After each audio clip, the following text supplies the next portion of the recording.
Right, Most High in Christ. Shalom, shalom, shalom. And live with the Israelite School at UPK, Biblical Law class. All right, Most High in Christ.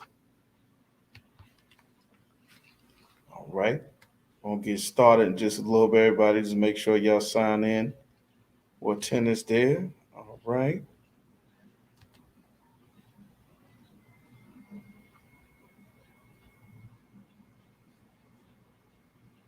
All right.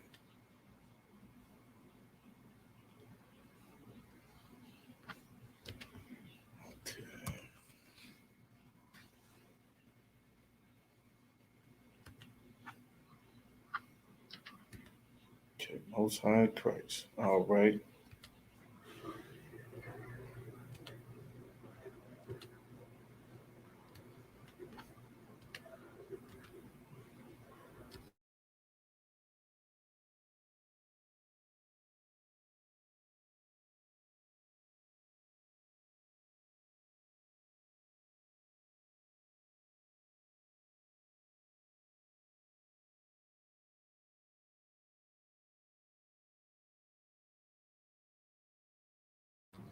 Shalom, shalom. Okay, Most High in Christ. We're live with the Israelite School at UPK, Biblical Law class. As y'all know, every Wednesday night, do it up. Most High's laws, statutes, and commandments is our key to our protection, our power from the Most High. We definitely want to have that in this evil, this wicked season that we are in now with all of these holidays. You understand? All these holidays and things that's going on, very evil against the Most High. You understand? The true spirit of thanksgiving erupted. You understand? The spirit of thanksgiving flows. There's a whole lot more evil and wickedness that's coming. And to maintain your discipline, stay strong and obeying the Most High and not falling into the traps of these holidays, these Christmas and Thanksgiving and Mother's Day and Father's Day. I mean, not Mother's Day and Father's Day, but this Christmas and Thanksgiving, these holiday seasons that we are in right now. The Lord has evil. You understand? Of course, we in the feast of Hanukkah. You understand? Remembering how our brothers, you understand, Judas Maccabees or Yahweh Hamakobath fought and repelled the Greeks out of our temple, kicking them out of our land to rededicate our temples back, to get us back to serving the Most High. The heathen were forcing us to take their customs and their culture. They did all kinds of horrible abominations and killings and all kinds of things that's going on. That same spirit, that full spirit of Thanksgiving is in full swing right now. Just in Detroit, you understand? In Detroit, just the other day.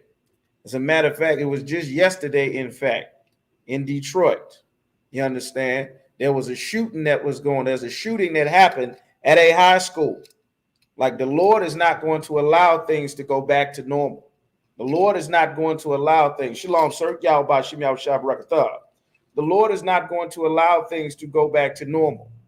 The Lord is not going to allow everybody to go back to their same customs and their way of life that we had before this COVID.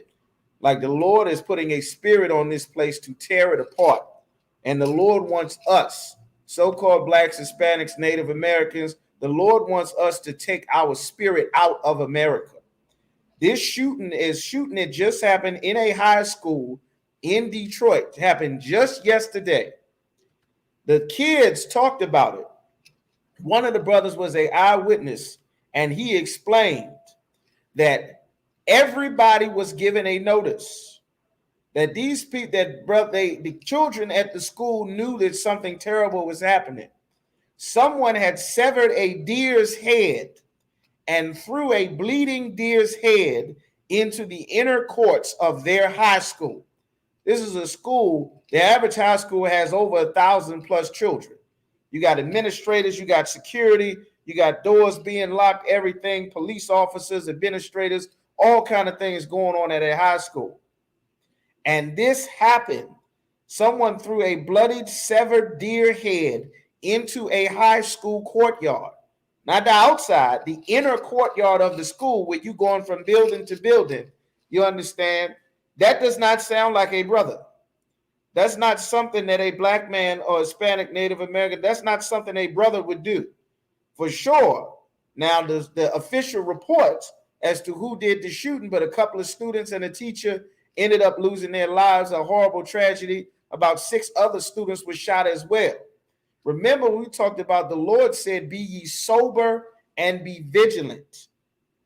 Like, contrary to what the Christian church teaches, the Bible says that the days are evil. Like, every day is not a blessed day. The Lord said that the times that we living in, they are evil. You understand? Like, these are evil days that we are living in. All the more reason why the Lord wants us to be separate.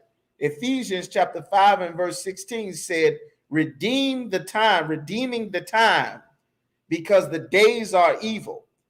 You understand? That is the spirit of Thanksgiving, if you did not know.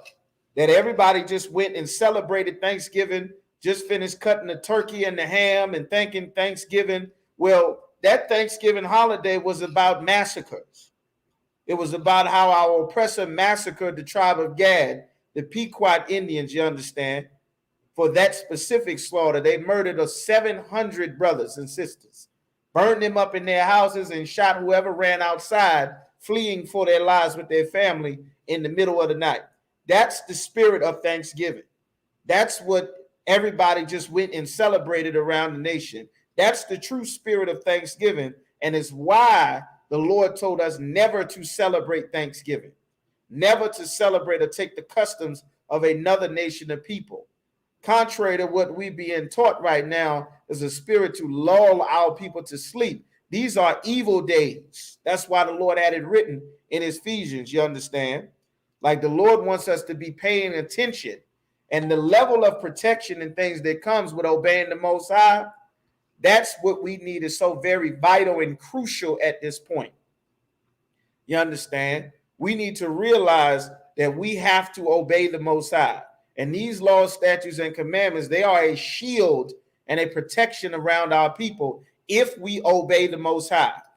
All right? We're going to get some of this, see what Christ said here. You understand? He said, gave ye. All right? Gave ye power. Of course, you got any questions? You understand? You can go ahead and type them into our messengers, into the chats there. Everybody, just make sure you sign in for attendance. Bubba Kershaw, all the different platforms you're watching on, YouTube, Facebook, Instagram, we'll be able to get it for that attendance, Bubba Kershaw. All right? While you got any questions, just go ahead and type them in there. We'll get to them. All right? All right. Shalom, boy. Y'all, Shem Shabbat. Shalom, sis. Y'all, Shemal, Shemal Shah. Gave you power to become. All right? All right. That's what we got to get in the right spirit. You understand? John chapter 1 and verse 12. Like, the Lord want us to receive the truth, not just hear about it and agree Jesus is black. The Lord want us to actually come into the truth. Now is the time to come fully into the truth. It's past time to get under the full protection of the Lord as he unravels America. You understand? The COVID, the new super COVID coming out of South Africa, that is out. That don't give a damn about your Pfizer or your Moderna shot. Don't care nothing about it. New super COVID. You understand? Like, the Lord is waking our people up to see that we need to separate and come under his protection. You understand? It says right here in John chapter 1, verse 12, it says, but as many as received him. You understand? You receive the Most High. How do you receive Christ? You understand? How do you receive Christ? You believe on his reputation, on his record. You understand that he was a black man that died for the 12 tribes of Israel. You understand? He was not this soft-spoken cat that they teach about in the Christian church, like Charleston Hester or Jim Caviezel. You understand? And all them Christian movies we've been watching and taught since we were children. That's not Jesus Christ in this Bible. He was an austere military general, a hardcore, disciplined, militant man. You understand? And that's the true spirit of Christ. He did not love all people. He didn't die for all people. He didn't come so that everybody could join hands together and hug and kiss and love everybody. That's the exact opposite of what Christ came for. That's not receiving Christ. That you have received is blasphemy. A wicked, evil lie come from Satan. that our oppressors created, you understand, to stop us from following after the God of the Bible and to have us follow their religion that they created around their people so that they can rule and dominate the world under Christianity and democracy, which is the mark of the beast. You understand that if you don't agree with it, no man could buy, sell, or trade.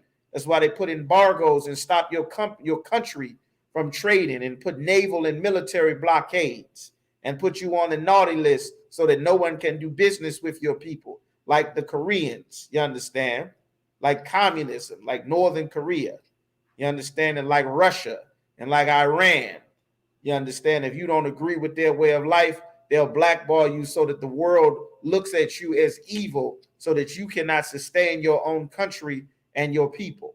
That's what that Christianity, that mark of the beast is, according to the scriptures.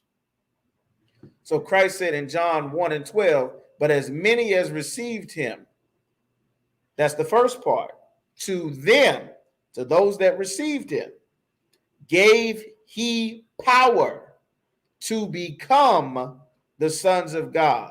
What does that mean? Gave he power to become. This is not something that happens automatically. This is something that you have power to become something. You understand? That's the process of coming into the truth, learning to obey the Most High, learning how to be in the truth. There's a serious level of protection that comes with obeying the Most High. When Christ talks about the power to become the sons of God, even to them that believe on his name. Again, his name is about his reputation, the way that he lived his life, the things that he would do, what he would say, what he would celebrate. His reputation was not celebrating Christmas.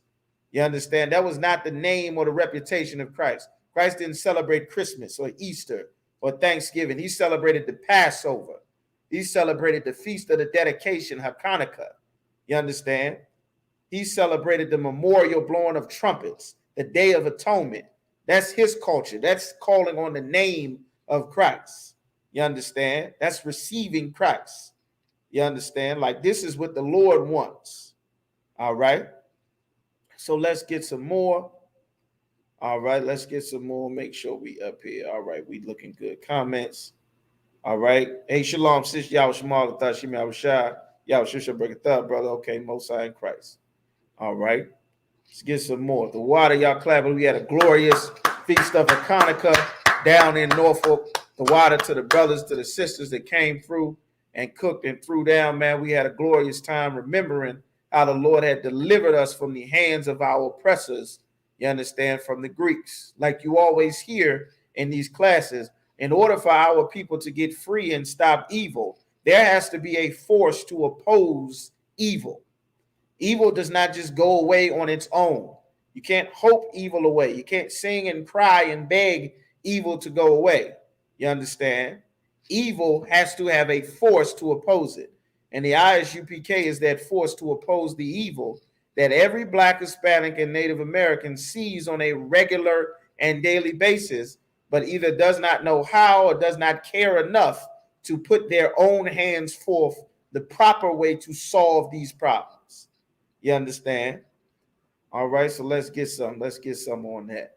The strength in protecting the Most High's laws. Let's get that. Let's get brotherhood. All right. Brethren, dwell together in unity.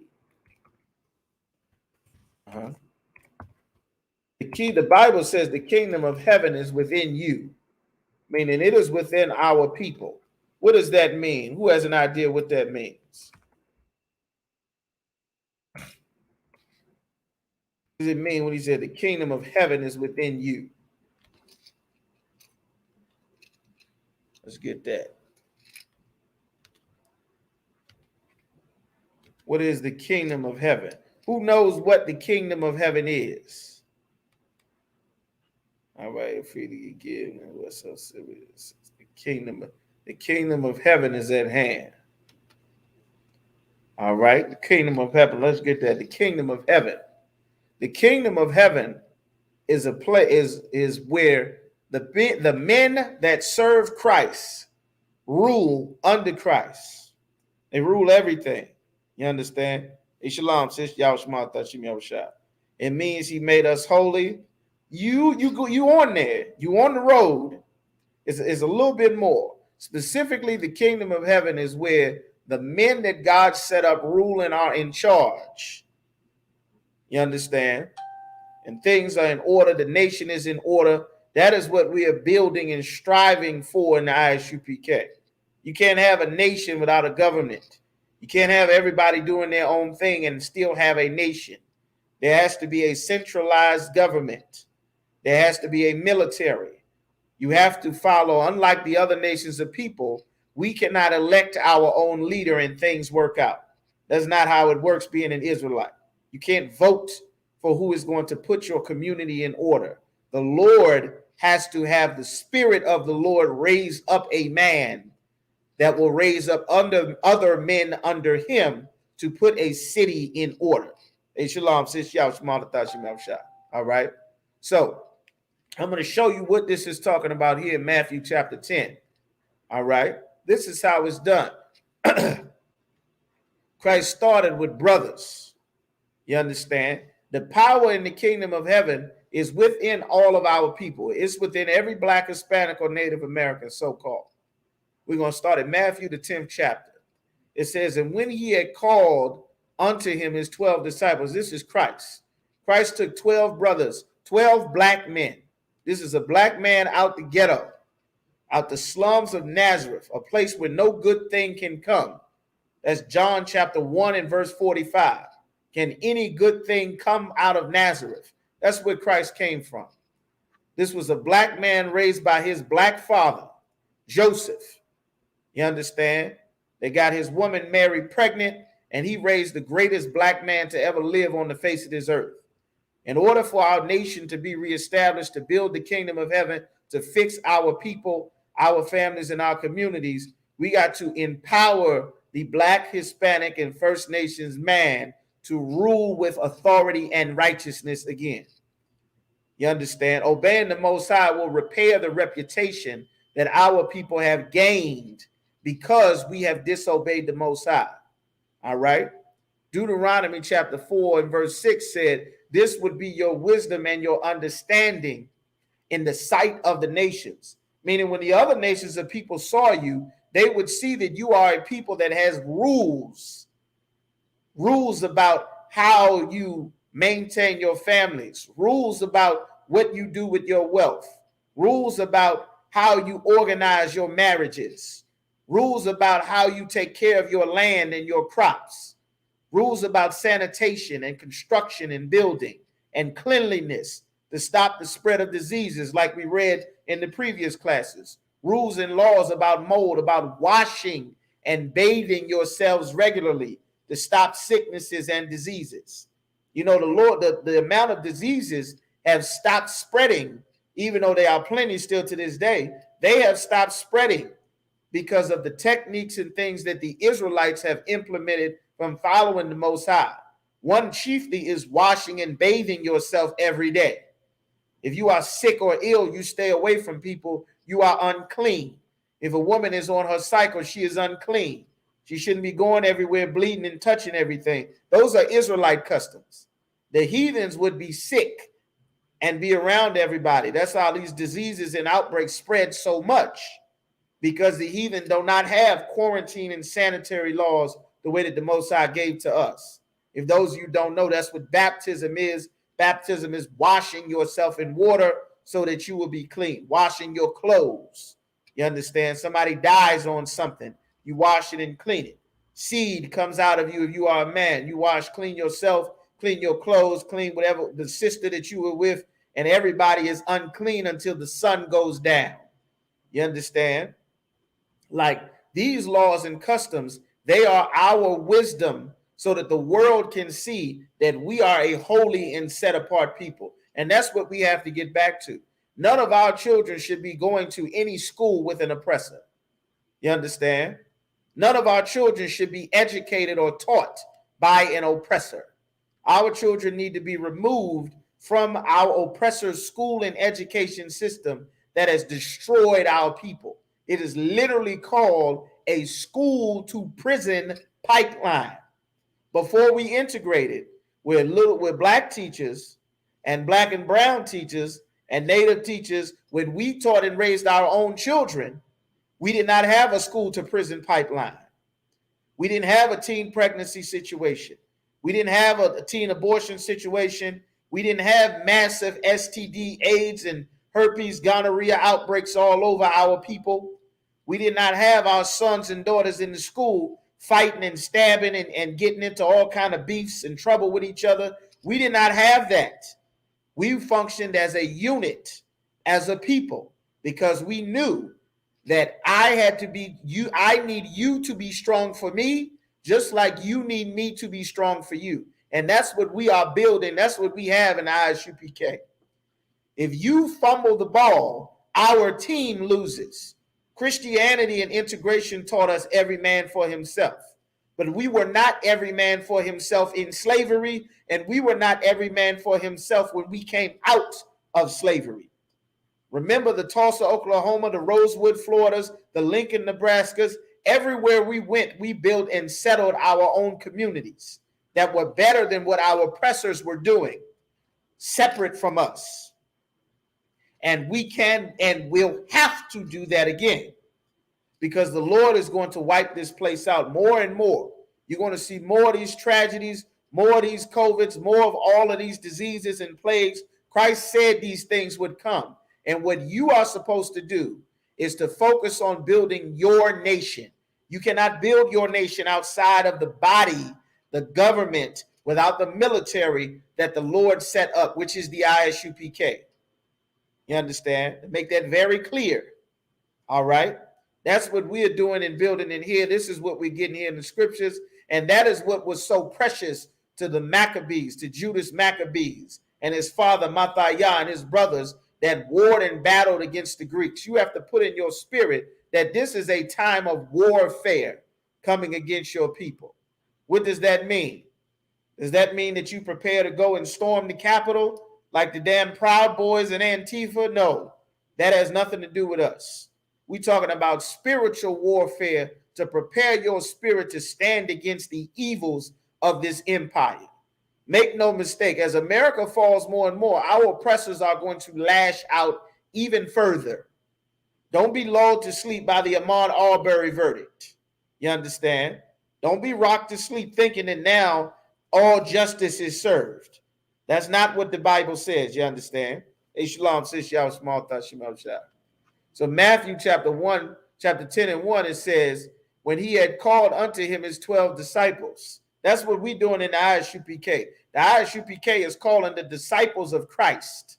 You understand? And those sisters who rode with those disciples, the prophets of God that have died and come back into the earth, but without the spirit of the truth to flood our communities, to rule and be the dominating thought process for all of our people, all of our 12 tribes, we will be swept up in Christianity and Islam and more science and democracy and voting and Buddhism and Rastafarianism and the LGBT movement and weed and Percocets. Everything will suck our people up into their own movements. You understand? That's why it's very imperative, very important that we stay focused. You understand? Especially in these times like this. So let's get some more. Christ called his 12 disciples. He gave them power against unclean spirits. It takes power to fight an unclean spirit. Islam, you understand? Joining another nation of people, that's an unclean spirit. You understand? Islam works wonders for the Arabs. That's for them. They should be Muslims. Christianity works wonders for our oppressor. The East Indians, their gods and all of them, that works wonders for their people and their culture. We are not those people. That is not our culture. That's not our power. Their gods are not our gods. Their people are not our people. You understand? The Lord gave the disciples, the men that dedicated their lives to following and obeying Christ, power against unclean spirits. And to stop that spread of how that LGBT community seeks to swallow up the black community, you're going to need power against an unclean spirit. To stop the spread of the weed and the Percocet and the syrup that is plaguing our people. That even though it is claiming the lives of our young and old, of all of our Whitney Houstons and Princes and Michael K. Williams and DMXs and our young brothers like Juice WRLD and Fredo Santana, rich and poor. You're going to need power against those unclean spirits, power against that Christianity, against that Christmas and Thanksgiving that the entire world is following. Got into a lift with a Lyft driver. He said, I haven't celebrated a Thanksgiving, but I will one day. He don't know why he's going to celebrate Thanksgiving. He didn't know what it was about. I told him that this was about the murder of our people, of my brothers, the North American Indians, the tribe of Gad, and our oppressor through a celebration. And he said, I'd have never known. I didn't know anything about it. But now hearing about it, I for sure will not celebrate it. This is what a heathen said to me. When you stand for the Most High, you will create a level of respect and you will get a reputation for your people that the Lord always intended for us to have. Remember, he said, this is your wisdom and your understanding in the sight of the nations. Now, if I was just some simple Christian that followed any of our oppressors' Christian holidays, he would have not known to respect the lives of the tribe of Gad that were murdered to make a Thanksgiving. He would have been like everybody else. And there's a reason why no one respects our people is because we do not obey the Most High. They would respect our lives enough to not murder black men at traffic stops if we did not celebrate Christmas and Thanksgiving. If we did not smoke weed, our oppressors would respect us. If we did not smoke cigarettes, our oppressors would respect us because we would be obeying our God.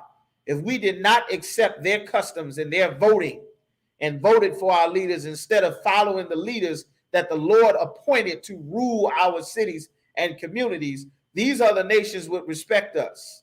If we were not in the Roman Catholic Church praying to Santa Maria, Madre de Dios, we would not be getting killed and executed down at the borders, the tribe of Issachar and Zebulon, our Central American brothers. That would not be happening to our people if we obeyed the Lord, because the Lord would stand and fight and protect us. And that is something that we will very much need to build and grow this. You understand? The only reason that the evil that is happening, our communities are being gentrified, is because the Spirit of the Lord is not with our people. You understand? So let's get some more on what Christ said. In Matthew 10:1, it said, but the Spirit of the Lord is here in the ISUPK. You understand? And with you brothers and sisters that fall in line and come do your 90 days, you understand, coming into this body and obey the teachings and the rules and laws of the Most High, the Lord will be with you as well. You understand?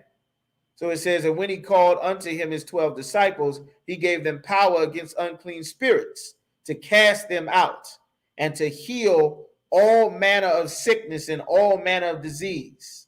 That power is coming to physically heal the manner of sicknesses and disease. That power is coming. Your preachers lie talking about they got power, healing power from God. That's a damn lie.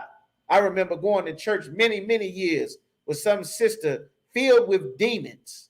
At that time, we thought that that was the Spirit of the Lord. Now we know it's a witch filled with multitudes and legions of demons, thinking that she spoke for God when God is against a woman teaching the Bible or leading a congregation. But the ignorance of Christianity had taught us that this was a woman of God. And she would say every Sunday, I got the healing power of God speaks and flows through me, the healing power of God. And every Sunday we would sit and watch people in a wheelchair pretend as though they were feeling some healing power and try to stand up in the wheelchair. And people would help this woman in a wheelchair stand up as though the healing power of God made her walk, even though she could not walk and she could not stand, and she had to leave in that wheelchair as she came in. Like, these are the type of games and charades that are run on our people because we do not obey the Most High. And it's very sad. But we're here to rescue our people from this nightmare that we've been living in. You understand? So in the next two verses, he's going to list all the names of the disciples. You understand? This is the mission that Christ sent his disciples on. And in Matthew chapter 10 and verse 5, it said, these 12 Yahushua sent forth and commanded them. He gave them marching orders, saying, go not into the way of the Gentiles. Don't go into the customs and the cities of these other nations of peoples. And he's going to get more specific, saying, and into any city of the Samaritans enter ye not. The Samaritans were heathens that the king of Assyria had put into the land of the northern kingdom when he removed them. This was before, right around the time shortly after, they got into ships and left the Middle East and sailed over to this side of the world known as the New World or America or Arsareth in the Bible. They left the Middle East and sailed over here and became later the North American Indians, so-called Seminoles, the Aztec, Inca, Maya, Cherokee, Lakota, Sioux, Cheyenne, Arapaho. You understand? The Arawaks, the Amerindians, all of these brothers and sisters, the natives of the North, South, and Central America and the Caribbean. That is who they became. You understand? All right. So he's giving them saying, don't go into the cities of another nation of people, but go rather to the lost sheep of the house of Israel. That is our power. Your brother and sister, this is how we build the kingdom of heaven. As ye go, preach, meaning teach them on the street, saying, the kingdom of heaven is at hand. What is the kingdom of heaven? Teaching brothers and sisters their identity. You understand? The only reason that a brother sells drugs is because he does not know what his actual identity is supposed to be. He doesn't know what his identity is supposed to be. So our oppressor has created an identity for him as a drug dealer, as a murderer, as a robber, as a thief, as a criminal. You understand? Sister does not know what her identity is supposed to be. She's a Christian, a Democrat, a Republican, an Afro-American, a member of the LGBT community. She does not have her identity that the Lord gave our people. And the kingdom of heaven is waking our people back up to our identity and teaching our people how to serve the Most High again. That's the most important job on the entire planet right now. You understand? It says, heal the sick, cleanse the lepers. Why does it say heal the sick, cleanse the lepers, raise the dead, cast out devils? Freely ye have received, freely ye give, which goes furthermore for how evil a lot of these fake Israelite groups are, man. That a ton of people will see the ISUPK classes and you'll hear and you'll say, why do y'all say these things? Why do y'all speak against brothers and things? There are actions that brothers take that are hurting this nation, that hurt brothers and sisters, that want to come and serve the Most High, just like a Christian preacher would do, teaching them another way of life, another gospel, another doctrine that is not the same faith that the disciples in Christ and Moses had all throughout the scriptures. And they charge brothers and sisters. I remember some brothers saying, some brother said that he was with some fake Israelite group, and this brother charged him 100, I think it was 150 or 160, charged him $160 every week to learn the Bible. And this person he was learning from was not even in the truth. You're not in the ISUPK, you're not in the truth.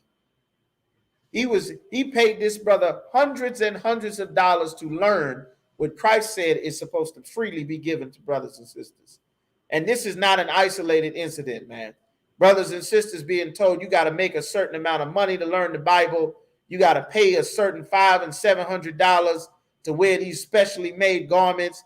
If so, you're not down. You're not one of us, man. It's a horrible, horrible things that everyone outside of the ISUPK does that takes advantage of our people in some way, shape, form, or fashion and stops them from coming to the truth, with the protection, with the counsel to heal their sicknesses, to get the dead spirits off of them, to get the counseling that they so desperately need, that our people are dying from not having. You understand? The discipline that our people need to save their lives, to not celebrate evil things that make the Lord's anger and vengeance come down on our people, they stop brothers and sisters from getting these things so that they can have their own private interpretations and their own private groups and followings. You understand? That's not the spirit of the Lord. You understand? So when it says the kingdom of heaven is at hand, what does it mean that the kingdom of heaven is at hand? Some of y'all typing. We got a bunch of people in here. Most High in Christ. What does that mean? The kingdom of heaven is at hand. Y'all just turning in. We live in the biblical law class, ISUPK, Virginia. You understand? All so-called blacks, Hispanics, Native Americans are God's chosen people, and we are live here in this class to teach our people our customs and heritage. You understand? When it says the kingdom of heaven is at hand, what does that mean? We got in here. Ayan in here, Shakal in here, Ana, Sister Kali in here, Kaya, Kodaki, Koja. You understand? What does that mean? The kingdom of heaven is at hand. What does that mean? The kingdom of heaven is at hand.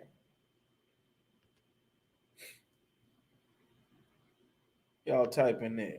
The kingdom of heaven is at hand. Somebody give me something. Who's in here? The kingdom of heaven is at hand.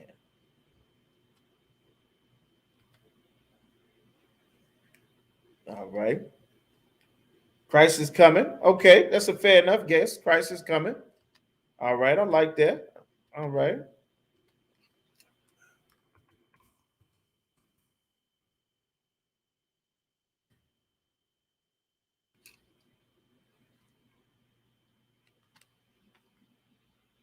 All right. Christ is coming. Okay. All right. So that's just sort of say Christ is coming. Okay. The kingdom of heaven is building brothers and sisters up. It's giving them their identity. Once these demons come off of our people, the places where we are will be the best, the safest places that there are in the entire Black, Hispanic, Native American community. Everywhere we go would be paradise because of how we deal and treat each other. You understand? If we deal right with one another, and brothers are not robbing and stealing from each other, and sisters are not fighting and hating each other, then we would learn how to have brotherhood with each other. We would not have cities filled with murders. You understand? This is how it stops. We wouldn't have cities. You understand? Psalms chapter 133 and 1. It says, behold, how good and how pleasant it is for brethren to dwell together in unity. When blacks, Hispanics, and Native Americans live together in unity, oh man, that's paradise. Let's paint this scenario. That's paradise, you understand? That is the kingdom of heaven. It is precious that black men learn how to handle a disagreement with another brother so that they do not kill themselves, so that they don't end up shooting up a community and a neighborhood. It's very precious to teach sisters to not hate and fight each other, to not slit each other's throats, man, to not hurt and be hateful and cruel towards your sister, you understand, or towards your brother, towards your husband, towards the father of those children, man. The brothers are not cruel to sisters and having sex and throwing sisters away, man, and murdering and selling drugs and robbing and stealing each other. Like, the kingdom of heaven is in how we deal with each other the proper way. You understand? Furthermore, it says it is like the precious ointment upon the head, like the oil, the anointing that ran down upon the beard, even Aaron's beard. Why is that so precious? Because that is what laid the foundation and the strength for our nation. You understand? Hey, shalom, troop, y'all, all right. That's what laid down the strength of our nation. The strength of our nation became so strong because of the priesthood, a way for us to turn back, because we are the people of the Most High. Our nation is supposed to be run by the priests and the prophets of the Lord. Mean that in everything that we do, our life is measured around these laws, statutes, and commandments. Not only is God's laws, that is our custom, it's our way of our race, it's our nationality, it's our religious beliefs, it's how we deal with each other, It's what we eat. It's what we wear. It's how we act. It's how we carry ourselves. All of that is contained in these laws, statutes, and commandments. That's who we are to be as a people. And that is so precious because the priesthood is what established us.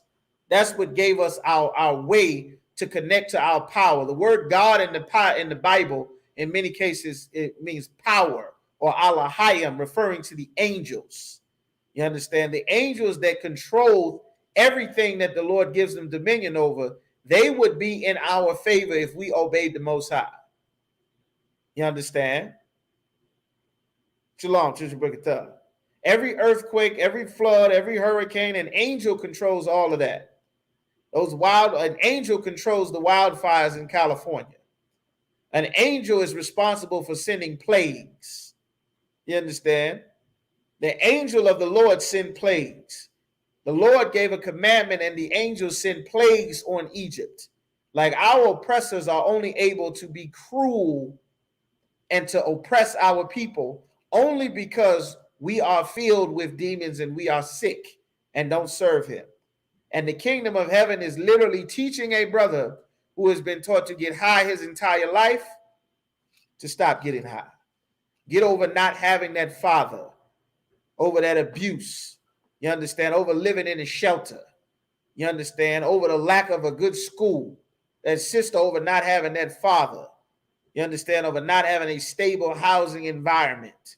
Over being addicted to drugs at a young age. You understand? Getting brothers and sisters over those things, that would build the kingdom of heaven. If you love anybody that is Black, Hispanic, or Native American, you must hate drugs. You cannot love our people and love Percocets and weed. You can't. In order to love getting high, you have to hate DMX, who died from a drug overdose. You can't love Juice WRLD, who died from a drug overdose, and love cigarettes and weed and Percocets. You can't love our sons and daughters and love getting high because our sons and daughters died from getting high. You understand? This is a sidebar, but it's precious when brothers dwell together in unity. Like that's what the Lord wants our nation to unite, but to unite in serving the Most High. That's what the ISUPK is for, man. All right? So the Lord is saying here, all right, the kingdom of heaven. All right. Salaki, let me get back to that. Bear with me just a moment. It says in Luke chapter 17 and 20, it said, and when he was demanded of the Pharisees, when the kingdom of God should come, he answered them and said, the Pharisees were asking him, when is the kingdom of God coming? Because the religious leaders did not want the kingdom of God to come. They didn't want the men who served Christ, who would fix the people, who would heal the sick and raise the dead, who would cleanse the lepers. They did not want them to be in a good, right state of mind. You understand? Because if they were, the power and authority that they wielded over our people would disappear, and everyone would automatically follow the prophets and the disciples that God set up. And he told them, the kingdom of heaven, so like the kingdom of God cometh not with observation. You understand? Verse 21, neither shall they say, lo here, or lo there, for behold, the kingdom of God, the kingdom of the Most High, is within you. Like you have the kingdom inside of you. When a brother decides that he is not going to rob another black man, that's the kingdom of heaven. When you can drop your wallet and some brother give you your wallet back with the cash, the credit cards, and the ID still in it, you have the kingdom of heaven. You understand? Like that is how we build the kingdom of heaven. You understand? How ye love how. All right. Like this is how we build it. John chapter 13 and verse 34. Christ said, a new commandment I give unto you. He's saying it's a new commandment, but it's not a new commandment. This isn't something different than all of the other commandments that we've had our entire life. He's saying that it's a new commandment because to our people, it's like it's a brand new thing. And it's like it's a brand new thing to our people because no one is obeying it like they know that this is a commandment. That's why he's saying it this way. All right. Like he's saying a new commandment, right? Our culture be forgotten. He said, a new commandment I give to you, meaning it's new because for the first time, Blacks, Hispanics, and Native Americans, we will finally start to teach our people to treat each other correctly. Shalom, warrior, Shem Shabrakatah. Just think, like this is the true power of serving Christ. I don't think you realize how big and how powerful that is, you being in the ISUPK. Brothers and sisters coming in here, it's such a powerful thing that you turning back to serve the Most High and serve Christ. This is what our entire nation is supposed to do. But it wields so much power that it is literally the answer to all of the problems that we have as a people. That's why Christ said, a new commandment I give unto you, that ye love one another as I have loved you. Ye also love one another. How did Christ love us? Christ taught us the correct way to serve the Most High. Christ corrected the disciples. Christ put his life on the line for his nation. He died for his nation so that everyone had an opportunity to come back and serve the Most High who did not deserve it. You understand? He forgave his people who turned on him. You understand? Who said to crucify him. That's the spirit that Christ said. Now, when Christ come back, he ain't coming back for all that forgiveness. Now is the time to use all that grace and mercy and forgiveness because he coming back to judge and make war. You understand? This is now the time you prepare by learning how to serve the Most High, by getting your counseling, God getting us grace and mercy time to change and learn how to deal right with your brother, with your sisters. It says, by this shall all men know that ye are my disciples, if ye love one to another. You understand? Let's get some more. How will we have this? How are we going to get the kingdom of heaven? You understand? Let's get that. Still. You understand? Exodus, we're going to go now to Leviticus chapter 19. Like brotherhood, that's a weapon, man. It cannot be said enough. Brotherhood is a weapon. You understand? I'm going to show you how powerful brotherhood is. Such a weapon. This is what would make the kingdom of heaven. And the Lord is going to bless, and we're going to grow and multiply, and brothers and sisters are going to benefit from the blessings that are going to come now that we have decided to serve the Most High as a people. You understand? So let's get this here. Leviticus, the 19th chapter. All right. It says in Leviticus chapter 19 and verse 9, it said, this is how you build the kingdom of heaven. As a matter of fact, let's not go here first. Let me get this one scripture for us, the spoil of the poor. Let's get this one scripture first here. It says, Isaiah chapter 3 and verse 14. It says, Isaiah chapter 3 and verse 14, it says, the Lord will enter into judgment with the ancients of his people, the oldest of his people, and the princes thereof. Why is he saying the oldest? Because the oldest, they had an opportunity to see things. They had a responsibility to pass down our heritage, to teach us to maintain brotherhood. The previous generations that came before us, they absolutely failed. They failed to secure housing. They failed to secure brotherhood. They failed to teach us how important it was to not join the people that put us in slavery, that sick dogs on us, that would pull brothers, black and brown brothers, over on the side of the road and beat you half to death or throw you off the roof of a precinct. They failed to teach our people how important sexist marriage is. You understand? How not to vote for your leaders, how not to join our oppressors. They failed to secure things that the future generations would need, like education, like housing, like protection, like a reputation for not being traitors and joining our oppressors. They failed to do so. There were many brothers that fought, but the spirit gave way to all of the oppression that America put on. Unlike these brothers in the Maccabees, man. Judas Maccabees, Matthiah, and Judas Maccabees and his brothers, they fought to preserve the future generations of our people, which is so very spiritual that is the time that we are in this time of these 7 days of Hanukkah. You understand? It said the Lord is going to enter judgment with the ancients and the princes. The princes because they have the wealth and the power. You understand? For they have eaten up the vineyard. What is in your vineyard? What grows on a vine? The grapes. The grapes are going to sustain you so that you can eat and feed your children and your family.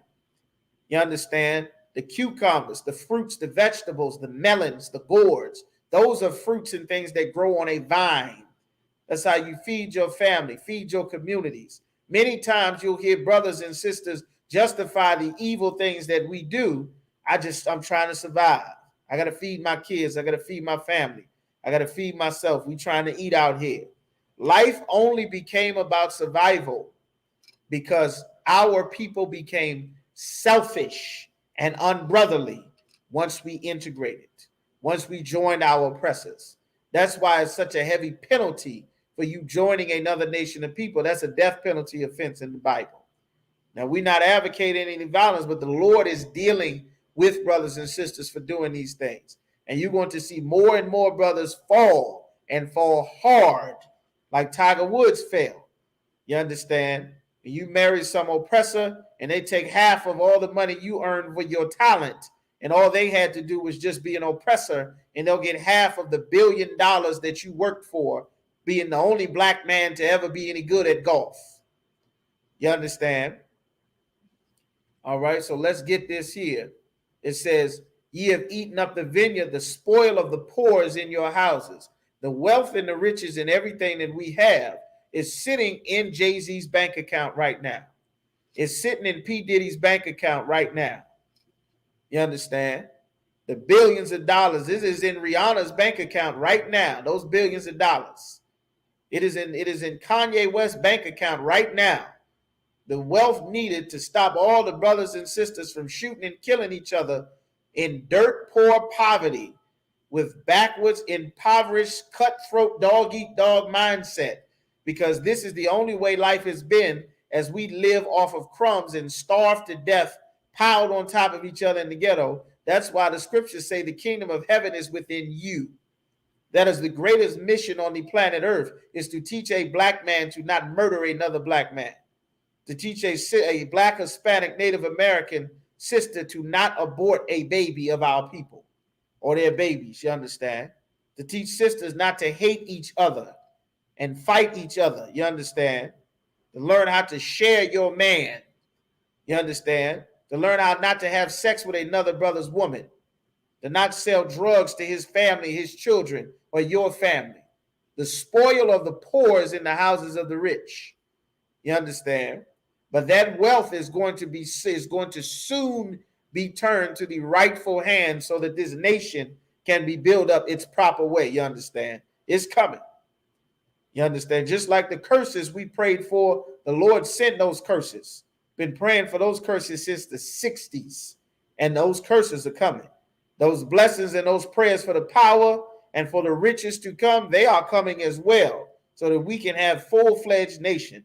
Our entire cities are in such bad shape, they all need to be ruled by the men of the Lord, where we can solely focus and train brothers night and day on how to serve the Most High, that you're not making a choice of your integrity and destroying the lives of your people so that you can get a loaf of bread to feed your family, because some disgusting bastard is sitting with $2 billion in his bank account that comes from a dirt poor rat hole slum in Brooklyn or the Bronx or Memphis or New Orleans somewhere, while he sits rich and you sit poor, killing your brother for nothing. That's going to be fixed, man. The spirit of brotherhood will fix all of that. So it says here in Leviticus 19:9, and when you reap the harvest of your land, thou shalt not wholly reap the corners of thy field, neither shalt thou gather the gleanings, the droppings of thy harvest. You go and pick up some grapes, some fruits, some vegetables and things, whatever falls on your land, don't pick that up. Don't go to the outer corners of your field, of your acres. You understand? Thou shalt not glean. Take every last crumb of the vineyard, to spiritually teach you to not be selfish and only care about yourself. Neither shalt thou gather every grape of the vineyard. Don't pick everything clean. Don't take everything for yourself. Thou shalt leave them for the poor and the stranger. I am the Most High, your power. Just imagine if our people as a custom, this is how we build the kingdom of heaven. Our people as a custom to not take everything so that we can have more for each other. Actually, think that's a new and only one commandment we have to follow. Like people actually think that, right? Not to you understand? Like our people could never be sitting in such poverty because we've always had rich amongst our people. And the fields and the things that they have, brothers and sisters would never be starving to death because we have our own food supply.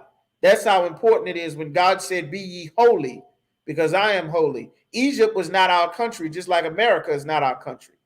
Now we were brought here in slavery and built it, but this land belongs to Gad and Issachar and Rehoboam. This is their land. But our oppressor has completely stolen it, taken it over, and divided it up amongst the other nations of people.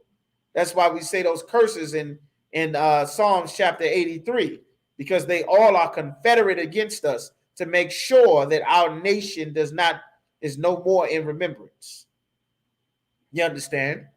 So that would fix that problem, that brothers and sisters would be able to eat, so that you wouldn't have to wait till Thanksgiving before someone would feed you. You'd be able to feed yourself. You'd be able to feed your own family.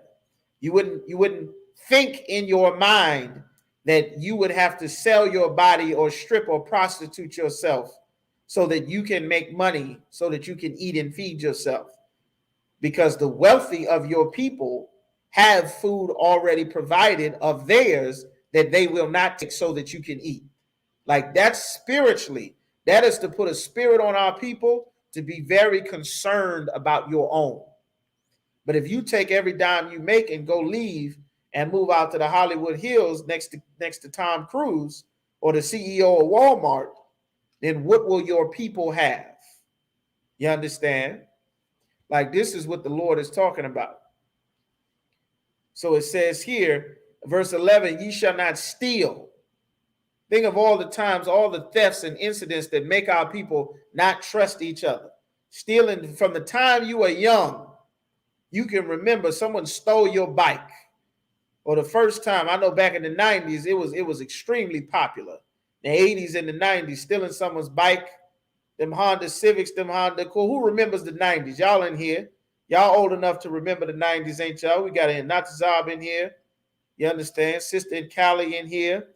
Shakar, who remembers the 90s?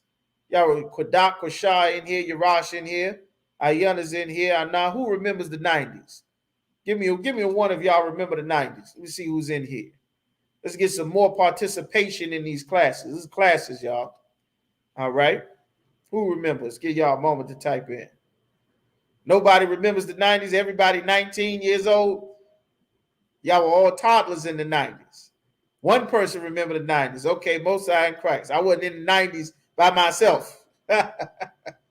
Who else in here remembers the 90s? Okay, yeah, y'all remember the 90s. How many cars was stolen in the 90s? If you had a Honda Civic or a Honda Accord or a Toyota Corolla, your car was getting stolen. You understand? You might as well not even spend too much money on your car. Somebody was going to steal your car. You understand? Or being a little kid, someone stole your bike. That happens all the time in the hood. You understand? Brothers will steal your bike. You understand? You see somebody else riding around with your bike. Might have to go and bust them upside the head to get it back. Might have to fight them to get it back. Somebody big or older steal your stuff, steal your bike. I know stealing shoes. Jeep Cherokees. That's right. The Jeep Cherokees. Remember the cars that had the little corner window? That little corner window on the 88 Olds and all the old Cutlasses and the box Chevys and the Chevy Celebrities. You understand? And the Buicks, all the Buicks with the little corner window and the old Isuzus and the rodeos, that those little corner windows was perfect. Take a shirt around your hand and busting the windows out that car and still in the car. Everybody had steering wheel locks. That's right. And cars were still getting stolen even with the damn steering wheel lock. Cars were getting stolen left and right. Everybody was stealing cars. This overall sense that I am not safe in my community led to our people hating our community even more. It led to our people not trusting your brother. This is why it says here in the commandments, imagine if all of those, because there was a ton of things that was going on in the 80s and the 90s. You had crack was in full swing, heroin was in full swing. Y'all out in the West Coast, I know PCP and Sherm was real big on the East Coast. Sherm, Love Boat, PCP, Powder Angel Dust, Rice, Ice Cheese, Black Tar, Blue Magic, heroin, everything was jumping. The whole coastline, everywhere. All throughout the Midwest, all throughout California. I mean, forget it. You understand? Think of all the hell that our people went through and how if our communities did not have that, we would be tight as a people that would love and trust and deal with each other rightly. When it says, this is the power of obeying the Most High's laws. When it says, ye shall not steal, meaning don't rob your brother. In addition to you stealing, your brother would feel safe around you. Like our people, that because we don't have God's laws, statutes, and commandments, the spirit of us on each other is not a spirit of safety the way that it should be. And it is because we've lived such a lawless lifestyle, patterning ourselves after our oppressor and his democracy and his forefathers who were murderers and robbers and killers and highway robbers and stagecoach robbers and mafia and gangsters and pilgrims and settlers that would murder you and make a national day of Thanksgiving. You understand? That would say all men are equal while they have half, if not a quarter, if not half of the people in the United States were slaves or natives or Mexicans, Issachar. And they said everybody is equal except the Mexicans, the Ricans, the Indians, and the Negroes. Everybody else is equal. Like that spirit, when the Lord said, thou shalt not steal, neither deal falsely. Think about it. If you could trust your brother to know that he would not steal from you, brothers and sisters would not leave the community. We wouldn't leave the neighborhood. We wouldn't leave those cities. If we had a code about how we dealt with each other, that would be the kingdom of heaven. I know that my son is safe because you live by the code that I live by. That's how we have in the ISUPK. Your sons and daughters and wives and children will be safe in here with us. They're not safe in church. You go take them some fake Israelite group. They got a Hamite sitting there waiting to kidnap, murder, and rape and eat if he gets the opportunity, whoever does not agree with him. You understand? Got Edomites at your fake Passover. Talking about God loves everybody. You understand? Like this is the true spirit of how we build the kingdom of heaven. A brother, imagine if a brother needed something and he would not steal to get it. And a brother who did have it, he would make sure that you had it. Like that's how we treat and deal with each other in the ISUPK. Neither deal falsely, neither lie one to another. Don't lie to each other. We got a lot of, everybody is still right. Got a lot of lying that's going on to our people. You understand? A bunch of lies. You understand? Lying about the tooth fairy, lying about the Easter bunny, lying about God, lying that race doesn't matter, lying that nobody saw Christ, lying that nobody ever saw God. That's not true. The prophet Daniel was given a vision of the Most High in Daniel chapter, the 9th chapter. You understand? Daniel 7 and 9. Everybody saw Christ. Christ didn't become a white man until the Renaissance. All of the previous history and pictures and iconism was all of Jesus Christ and the prophets and disciples. Everybody was black until the Renaissance. Like the Bible says, don't deal falsely and lie with each other.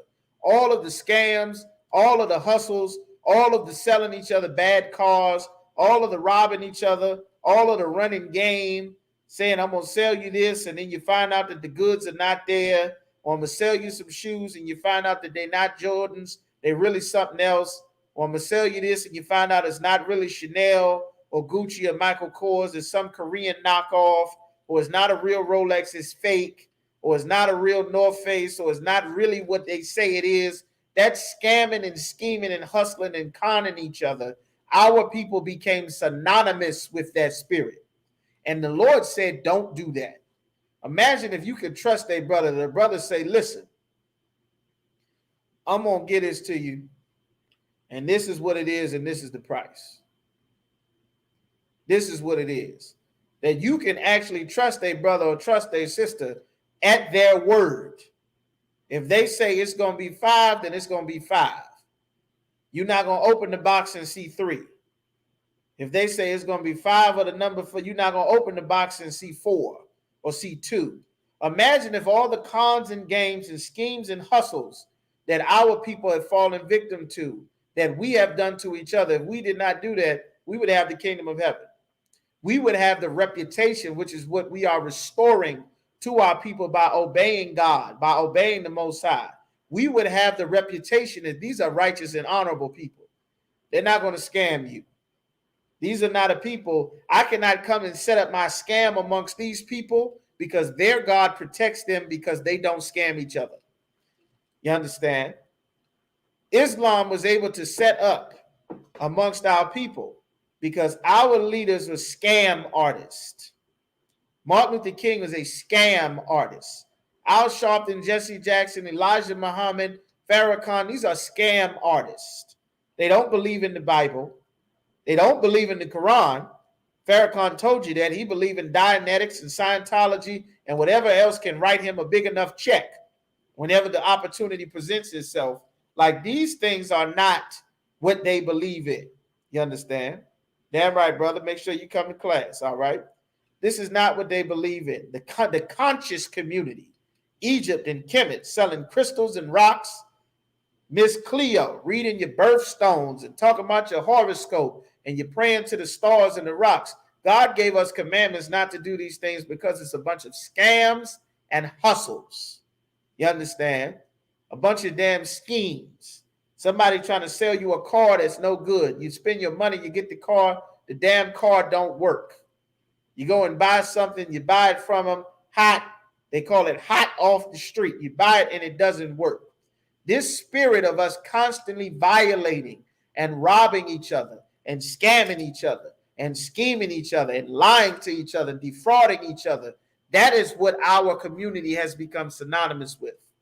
And because we took on these spirits, all of the other nations who will run scams and games, they are able to set up shop over the top of our people. The Lord said, don't deal falsely with your brother. Don't deal falsely with your sister. Don't be a woman lying to a man telling him that you single when you know you have a man. You married. You understand? And put an evil spirit on brothers. When some brother really love you and start to deal with you and come find out you married to another man, he mess around and shoot up and burn the whole goddamn house down in a fit of jealousy. Or some other man, because you having sex with everybody, end up starting a beef, and before you know it, there are 20 years of wars between the Bloods and the Crips because one sister had sex with a Blood and a Crip, which is how most of the rivalries and beef starts. Some woman, well, that's dealing falsely. Imagine if that dealing falsely did not happen. If we could trust each other at our word and you said this is what it was. You understand? Like, that's how the Lord wants us to be. That's the character the Lord wants us to have. And the start of that is by us getting rid of all of the schemes and lies and these religions that we are a part of that justify these lies, like Santa Claus, a fat white man in a suit giving presents to your children, like Christ being born on December the 25th, another lie. like it's the birthday of Christ. Christ didn't celebrate his own birthday, and he wasn't born in the winter. He was born in the spring, around the time of the Passover. You understand? The Easter bunny. You understand? Halloween, a celebration for demons and ghouls that our people just finished celebrating.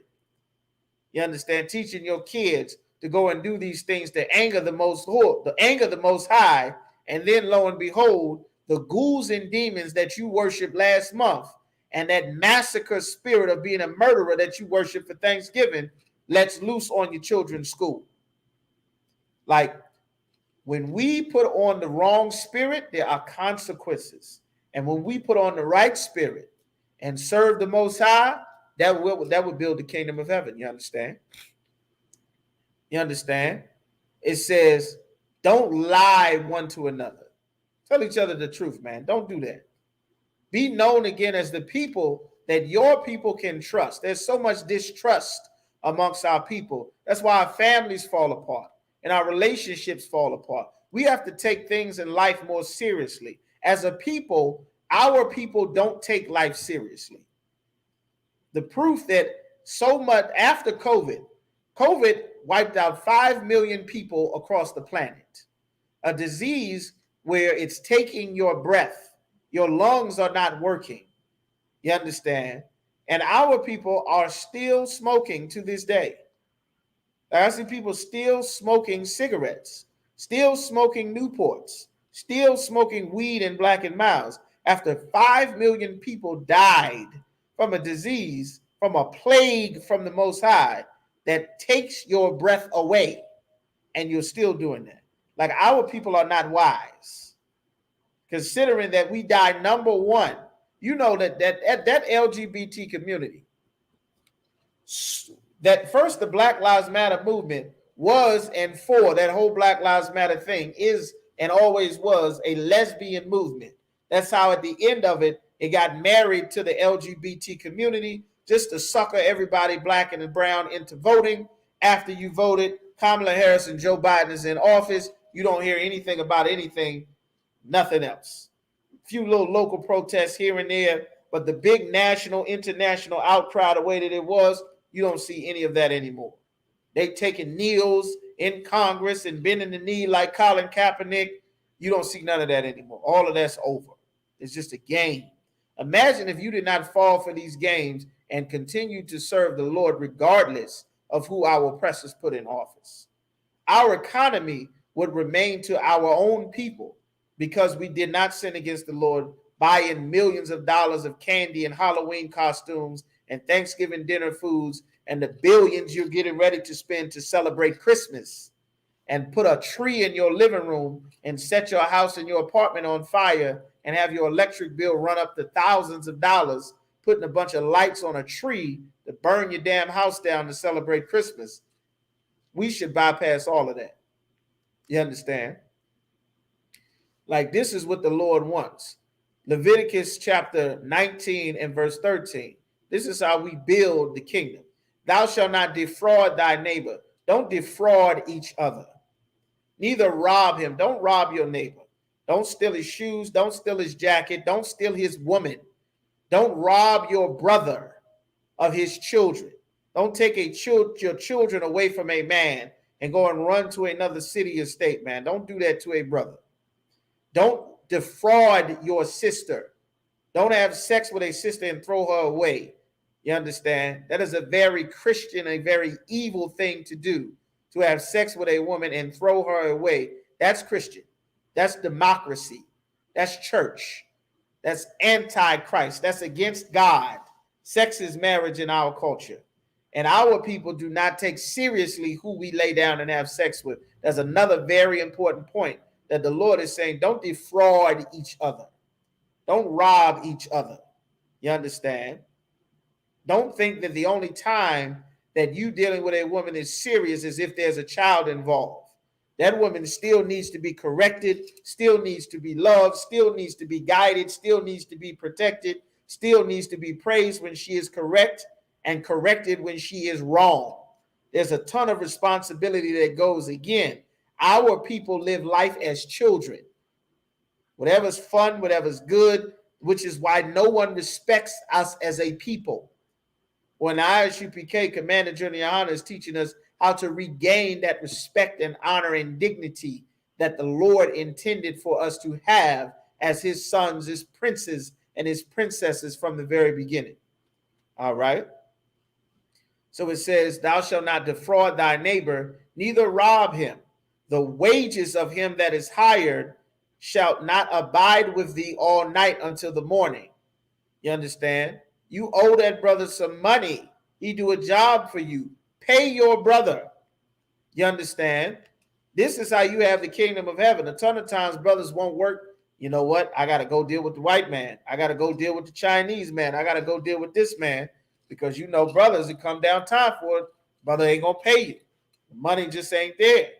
You know black people, you know, he going to start doing the work and then quit halfway through the work after I done paid the money, and then the job ain't going to get done. You understand? You know how black people is. This is a reputation that gets developed from us defrauding and robbing each other. You understand? The Lord said, don't do these. A ton of these laws, things that are sins, is not just telling you what to eat and what not to eat, not to murder, not to steal. There's a lot of things to develop the character and the spirit that we are supposed to have as an Israelite. You understand? Don't lie and cheat. Don't rob a brother. Don't defraud a brother. You understand? Ton of fake Israelite groups tell sisters that sex is not marriage, so that she can leave her man to go and have sex with one of them. That's what's happening outside of the ISUPK. You understand? And then before you know it, give it 2 or 3 years, the goddamn group don't even exist anymore. And your woman done hoard on you, took your kids, all your money that you done invested into her, your life you done poured into her. She done took and ran off with some brother, some fake Israelite group. 4 years, 5 years later, the damn thing don't even exist anymore. You out your money, out your woman, the family's destroyed. The Lord is saying, don't rob your brother. Don't defraud your brother. Don't steal from your brother. We got to stop stealing from each other and develop a reputation to deal right with one another, man. You're not allowed to steal and rob and defraud brothers and sisters in here. All right? So let's get some more. This is how it says, the wages of him that is hired shall not abide with thee all night until the morning. Meaning after each day, we are supposed, because we are in captivity, it usually does not work like that because Esau is in charge of controlling the purse strings. But when we work for each other, like, brother, you're supposed to get paid at the end of your day's work. Esau created the system where you got to work for 2 weeks and hope that there's money available for you in 2 weeks. Like, you work a day, you're supposed to get paid a day. You understand? You work 2 days, you're supposed to get paid 2 days, 3 days, 4 days. The wage is supposed to be given you at the end of the day. How our oppressor sets up his society, your wage, you know, you might get it in 2 weeks, you might get it in 3 weeks, you might get it once a month. Who knows? He might mess around and tell you something happened with the paperwork. We working on it and not get paid at all. They'll tell you to keep coming to work and we'll get it straightened out. You see what I'm saying? Like, that's not right. That's why we need to be in charge of our own everything so that we can deal right with each other and not be at the mercy of these other nations. Apart from robbing and stealing and defrauding each other and stealing from each other and lying to one another, those things also anger the Lord. When we disobey the terms of this agreement, not just how we would deal with the Most High, how you love the Most High is directly tied to how you deal with your brother, how you deal with your sister, how you deal with the children of thy people. That's what it means to love your neighbor as yourself. You understand? It doesn't mean to love everybody on the planet Earth. The Africans, the Chinese, the Arabs, the East Indians. That's not what that's talking about.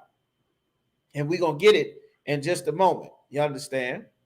Like, the Lord wants us to behave a certain way. Just like a father, you would want your sons and daughters to behave a certain way. You would tell your daughter, no, don't sit like that.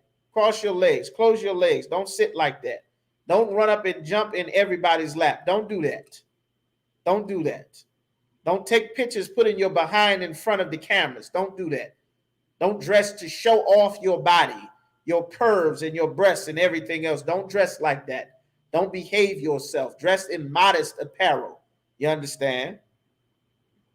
Everyone's car was getting stolen. Damn right says everybody's car was getting stolen. The police were getting their cars stolen. Everybody's car was getting stolen. It was almost to the point where, you damn near shouldn't buy a brand new car.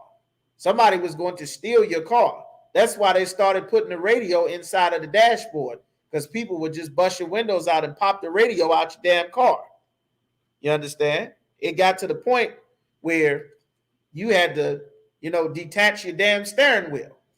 You had to detach your steering wheel when you got out the car. I remember cousins and brothers took the whole damn steering wheel off the car, took the whole radio out of the car, the whole face off the radio and out of the car, just in case somebody broke in. They'll see ain't no radio in there. They might not bust your window to steal your radio. They're not going to bust your window and drive off with your car if there's no steering wheel. That's how bad the situations got. You understand? And we have to repair the damage that the actions that we have had as a people not only have done to each other, but they have done to our reputation as a nation. That's why what we do, how we act, how we deal with one another is so very important. You understand? Because this is our reputation, our wisdom and understanding in the sight of the nations, as it says in Deuteronomy chapter 4. All right. So let's get some more. All right. So it says in verse 15, we in Leviticus chapter 19 and verse 15, it says, ye shall do no unrighteousness in judgment.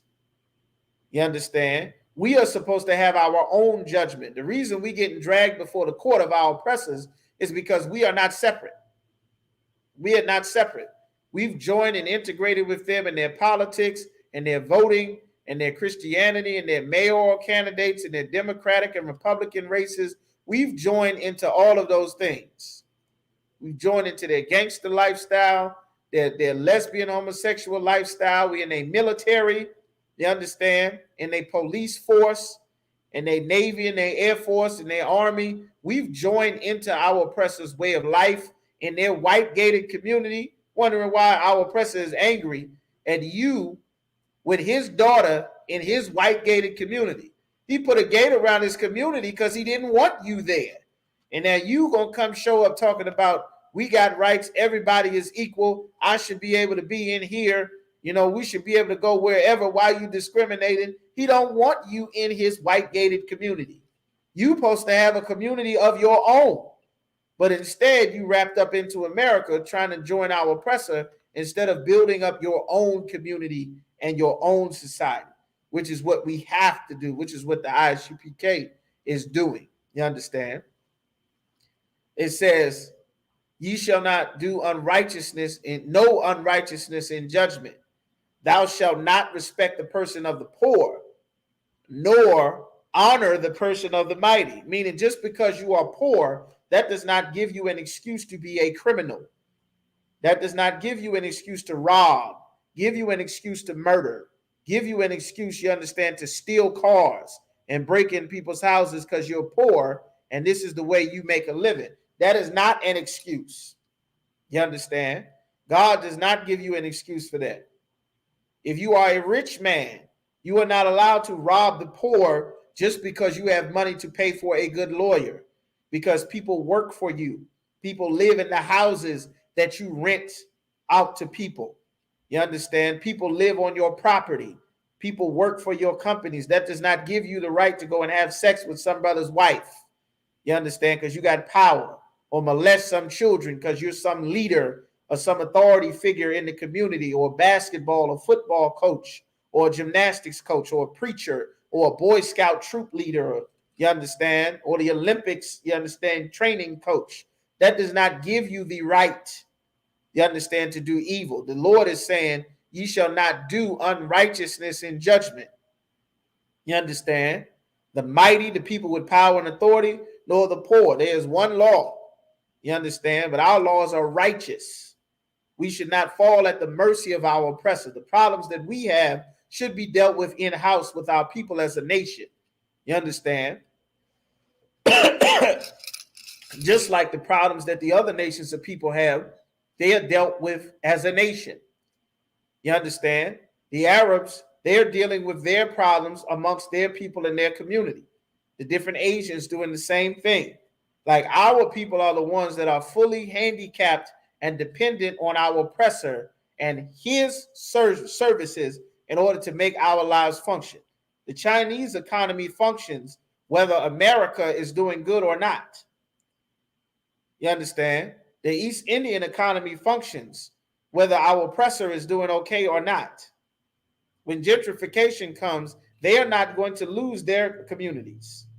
They're not going to lose their homes and the places where they live or their jobs. They're not losing anything. We are the ones that are losing because we have failed to secure things for ourselves. That's why we're teaching our people to be holy unto the Most High, to be separate. We separate our spirit from our oppressors, from these other nations of people, from their religions, from their cultures. Then we separate our families. We separate our children. We raise them to value the lives of our own brothers and sisters, to not murder each other, to not have sex with a sister and throw her away, to not have abortions, you understand, under the laws and customs the Most High gave us, to not celebrate our oppressors' holidays. They would respect you if you did not celebrate their holidays. But because they know you're doing Christmas and Thanksgiving, they're going to pull you over at the traffic stop and beat you half to death and throw drugs on you because you are not a respectable people. We are easy to be victimized if the Lord is not protecting us because we won't obey him. That's the only reason why it keeps happening. You understand? When we obey the Lord said, I will make them, I said, when a man's ways please the Most High, he causeth even his enemies to be at peace with him.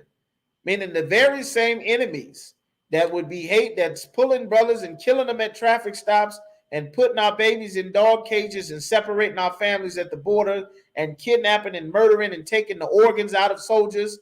You in Esau's military, they killing soldiers. Young black brothers, young Hispanic brothers, taking the throats, the hearts, the brains, the organs. You would not believe the number of dead black soldiers. Some brother get in a DUI, wreck his car, get arrested, get pulled over for drunk driving, and then he end up dead.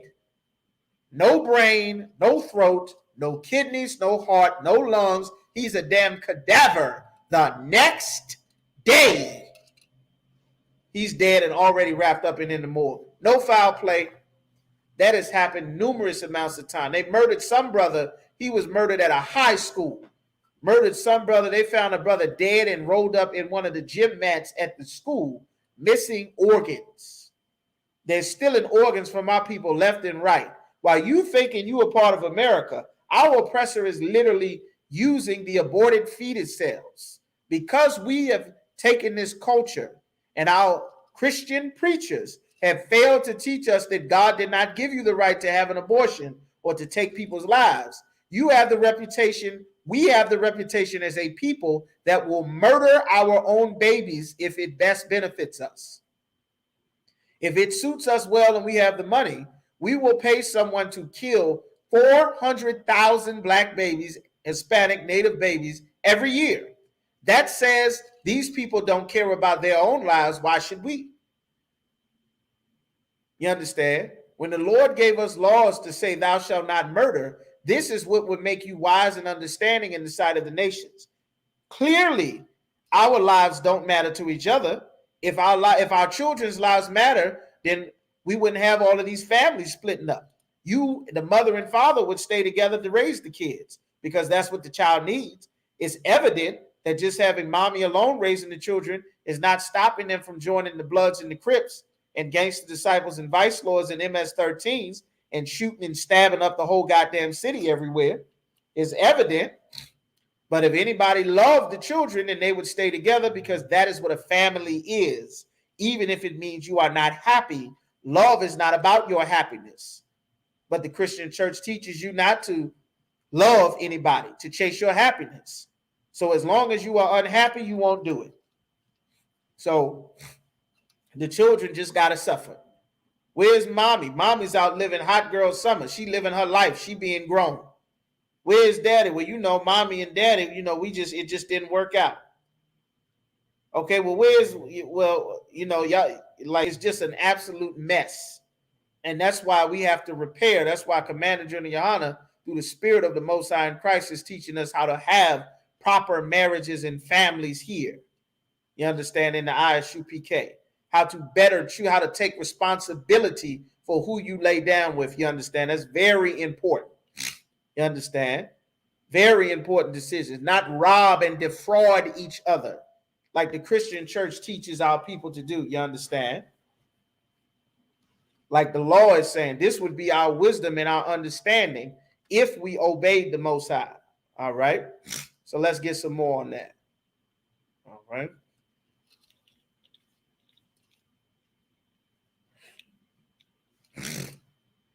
All right. So where we at? Oh, to like it. All right. Let's get some more on that. Now, when it says, verse 14, thou shalt not curse the deaf, nor put a stumbling block before the blind, but shall fear the Most High thy power. I am the Lord. You should not be teasing and making fun of the damn handicapped, the deaf and the blind. You understand? The ill, the sick, like that's something nobody should have to tell you that, but it does need to be said. That's why the Lord put it here in the scriptures. You understand? Don't rob anybody. You understand? Don't be cruel to your brother, cruel to your sister. So much of how we develop and grow up is brothers and sisters being absolutely cruel to each other. Children are cruel to each other. There isn't enough teaching and education. Everybody going to these goddamn churches, beating tambourines and singing songs. There isn't enough education teaching you not to be so goddamn cruel to another black or Hispanic man. The same sons you sitting putting in them silly suits, singing them stupid gospel songs, is in the streets selling weed and robbing people, stealing their damn tennis shoes, stealing their video games, breaking in houses, stealing their cars, shooting brothers when they get into arguments at the goddamn Lynn Haven or Patrick Henry Mall, or in the streets of Portsmouth or in Richmond, selling crack in Petersburg. You're not teaching anything about actual love. If we were taught how to love one another the way that God said, we'd have the kingdom of heaven. I wouldn't compromise something that would risk you losing your life so that I can have a better position. You understand? That's against the Most High. That's a traitor. That's a coward. That's a Martin Luther King spirit. That's a Benedict Arnold. That's a civil rights leader, Christian, we shall overcome, personal salvation spirit. That's not the Holy Spirit of God. You understand? That's not how Christ showed his love for his disciples. He was willing to lay his life down for his brothers, not for our oppressor, not for the white man, not for Islam and for the Arabs, not for Africa. You understand? Not for the Africans, not to be a Wakandan, not for Asia and China. You understand? For his people. All right. So that's what it says. Verse Leviticus 19 and 16, thou shalt not go up and down as a talebearer among thy people, telling a bunch of damn stories. Well, you know, so-and-so did this, or they did that. I seen him at the just gossiping, running your mouth, spreading a bunch of damn lies. That comes from all of these damn soap operas that grandma is sitting, you understand? All these novellas and soap operas, just sitting, running their mouth, not teaching your woman how to stop running her mouth. Few things in life are more horrible than a woman that will not stop running her goddamn mouth. Like, it is terrible. Teach your daughters to not be that woman. Teach your wives to not be that woman, running your mouth all the time. An important part about discipline and serving the Most High is to not talk all the time, not being the one speaking all the time. Learning when to speak a word in season. There's a proper time to say things. There's a proper time not to say things. There's a time to not say things at all. Keep your mouth out of somebody else's relationship. Keep your woman from spreading a bunch of guys. Well, you know, Tyrone and Kiki having problems. Kiki told me that this and that. You know, girl, that nigga, he ain't doing this and this and that. And you know, he always out there. He was over there. Yeah, I seen him there. Well, listen, you need to leave him. If he not going to do what you want and you not happy, your mamas and grandmamas and aunts, teach your woman, learn how to come into the truth so that you can choose a woman that is not running her goddamn mouth in somebody else's business all the time. Learn to teach your woman to not have her mouth and nose in everybody else's goddamn business so that she'll be able to teach your daughters to not be in everybody else's business running her mouth, all on Twitter and Facebook and Instagram, instigating beefs, talking all kind of nonsense in everybody else's business. Give them some work to do. Teach her how to shop, how to fold clothes, how to wash dishes, how to put the dishes away without breaking them, how to get the stains out of colors, how to separate the lights and the darks, how to put the fabric softer, how not to leave out the dryer sheets, how to clean the lint trap. Teach her that. How to braid and oil scalps and comb beards and do hair. Teach her those things. How to be a mommy, how to be a sister, how to be helpful. You understand? Teach her those. Don't teach her how to be a dragon and a loudmouth. We got plenty of those in our community. Endless supplies. You understand? Teach her how to be valuable and virtuous. Virtue means skill and ability. Imagine how much paradise, how wonderful our families and communities were. Our sisters made absolute heaven for our oppressors in slavery. Pressing their clothes, cleaning their floors, cooking their dinners, having their dishes clean, all kind of things going on. Curtains is clean. Sheets is clean. House smelling good. This swept, that swept. Everything wonderful and beautiful and neat and sweet and loving. You understand? Made life paradise. We need those sisters. Raise those sisters up. That's how we build the kingdom. You understand? That's how we build the kingdom. We got enough hoes. Everybody want to be the top hoe available. That's nothing. Lauryn Hill made way better rap music without being a whore than any sister who has put out a rap album in the last 20 years. Lauryn Hill made better music.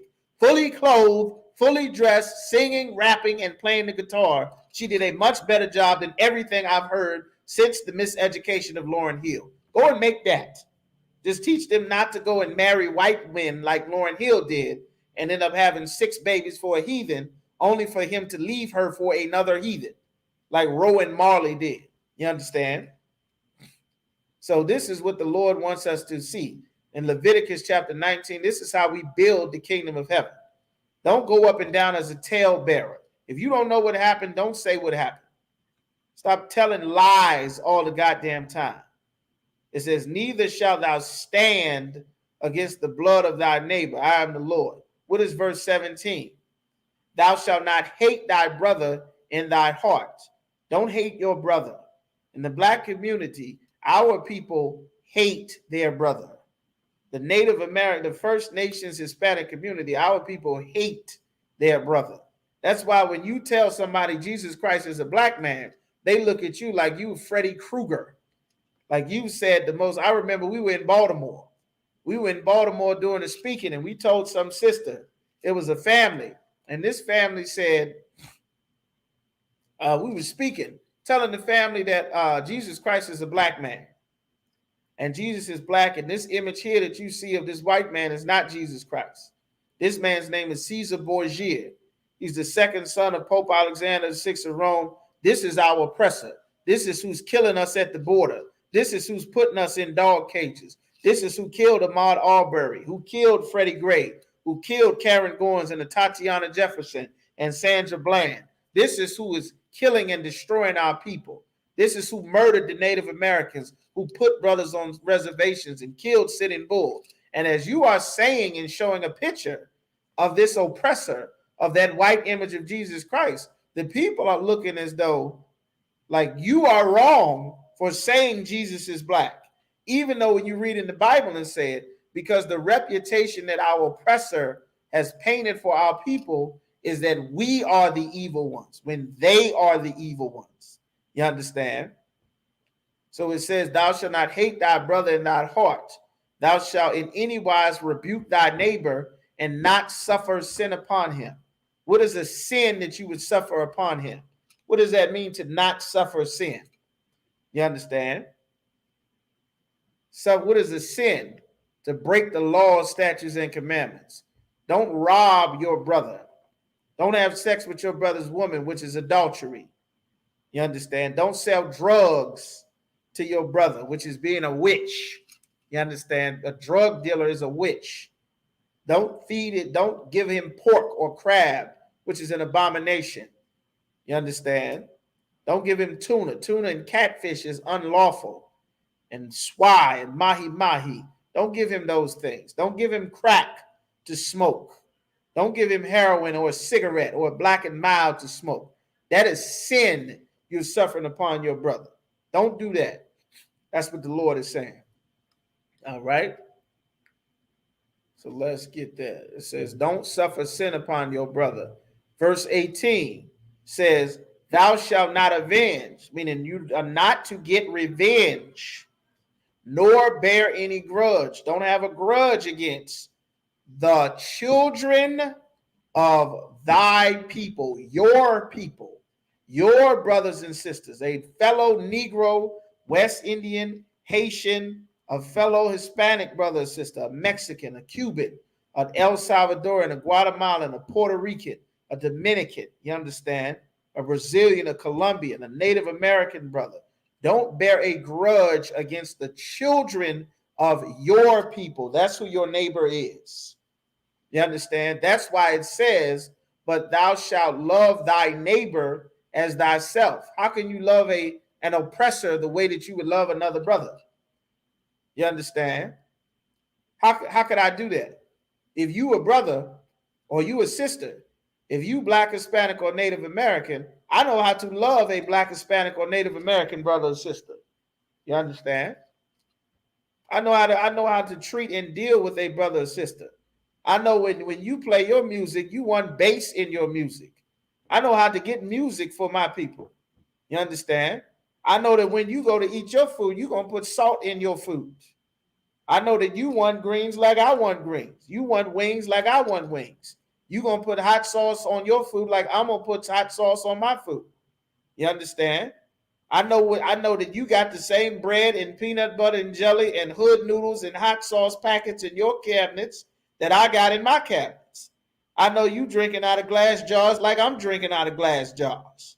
You understand? I know the situations that's going on with you because you are the children of my people. That's how I know how to love my neighbor as myself. You are the children of my people. We are the same. I'm your brother.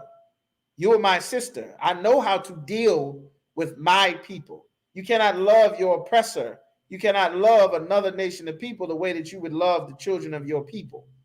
You understand? You go and try to sit down and try to deal right with a heathen and have some food. Do you know they said, I think it was 2000, they said that in Korea, they eat 2,000 dogs a year. It could be more, but I believe it was saying they eat at least 2,000 dogs a year in Korea. Now, how am I going to love them as the children of my people when my people don't eat dogs? You understand? If you don't speak Spanish, you can understand this. The El Salvadorians and the Mexicans are not eating dogs. You understand? You can understand this. They're not going to eat a dog. The Chinese man is eating fetus soup. That's a baby. You understand? You might not speak Spanish. You might not speak Creole, but you can rest assured that the Haitian brothers and sisters are not going to eat a baby. The brothers and sisters in Brazil, the tribe of Asher, they speak Portuguese. You don't need to speak Portuguese to know that they are not going to eat babies and dogs because they are the children of my people. If you go into their club, you're going to hear music with a whole ton of bass because they are the children of my people. You see Issachar playing, Issachar going to play a trumpet and a guitar with a ton of treble and bass because they are the children of my people. You go in the ghetto, you're going to see the same thing in the barrio, the same thing in the reservation. If you go to the Caribbean, if you go to Puerto Rico, if you go to Brazil, you're going to see the exact same thing because this is your neighbor. These are the children of my people. I know that chances are you being raised without your father, that your mother is raising you by herself, that the community may have a gang problem, that the water in your community is probably not very good, that the job situation is probably not very good, that many of the people in the community probably don't have good, stable jobs. You understand? That the landlords is probably not that good, that maintenance probably doesn't come very often. Am I saying anything that anybody has ever heard of before? You understand? That if you go to school, that the kids at your school, when your child goes to school, the kids at school probably fight each other. You probably got a number of gangs in your community. Probably got a lot of shootings and drug dealing going on. Like, these are the things because you are the children of my people. Like, your mother and father are praying to an oppressor, just like my mother and father pray to an oppressor, because you are the children of my people. You understand? That's what the Lord is saying. I cannot love another nation of people the way I would love my brother or sister because they are not one of us. You understand? They're not one of us. The Lord created every creature to love its own kind. We are the only thing in nature that is trying to love something that is not like us, and we are constantly suffering for it, and we keep trying because of the Christian church telling us to disregard these rules, the manual that God gave us on how to be who we really are. You understand? So that's when it says, thou shalt not avenge, nor bear any grudge against the children of thy people. Forgive your brother. You understand? Forgive your brother.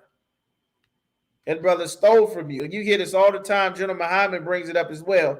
He said, a brother said, well, you know, in the black community, there's always so much crime, this black on black crime, black people doing crimes against each other. And he said how foolish and silly that is because everybody is committing crimes against their own people. If you are Chinese in China and somebody steals your car, it was another Chinese man that stole your car. If you are Korean in Korea or Vietnamese in Vietnam and somebody robs you at knife or gunpoint, it was another Vietnamese man that robbed you at knife or gunpoint. If you are in Nigeria and somebody busts you upside the head and steals your fruit, it was another Nigerian that robbed you and stole your fruit. Everybody is going to commit crimes against their own people because it's your own goddamn people. That's who you live with. But when in your mind, does that mean now that because I'm Chinese, that all of Chinese people are no good because someone Chinese did something against me? The Chinese would never say that. Does that mean that because you may be an African or because you're an Arab and the Arabs is sawing off heads and burning people alive in the street and executing people, does that mean that all of the Arabs are no good because one or some Arabs did something to me and I am an Arab also? Nobody would think anything foolish like that. When an oppressor and his children shoot up a school or a college or a nightclub or a military base, do they say, well, none of our people are any good because, you know, this white on white crime is out of hand. This white on white shooting up schools and colleges and nightclubs is out of hand. You understand? No, nobody would say that.